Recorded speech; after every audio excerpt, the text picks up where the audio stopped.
শহীদ শরীফ ওসমান হাদী হত্যাকাণ্ডের তদন্তের চিঠি জাতিসংঘে ইস্যু না হওয়া পর্যন্ত আন্দোলন চালিয়ে যাওয়ার ঘোষণা দিয়েছেন ইনকিলাব মঞ্চের সদস্য সচিব আব্দুল্লাহ আল জাবের। বৃহস্পতিবার রাতে সাংবাদিকদের এ তথ্য জানান তিনি অভিযোগ করেন, হাদী হত্যাকাণ্ডের সঙ্গে জড়িতদের এখনও শনাক্ত করতে পারেনি সরকার।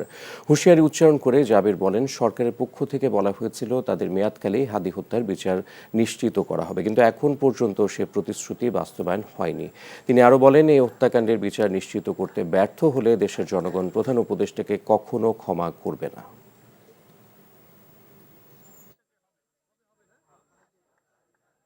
এই সরকারি শহীদ ওসমান হাদীর হত্যার বিচার তার মেয়াদের আগে করবার জন্য অঙ্গীকার করছিল না?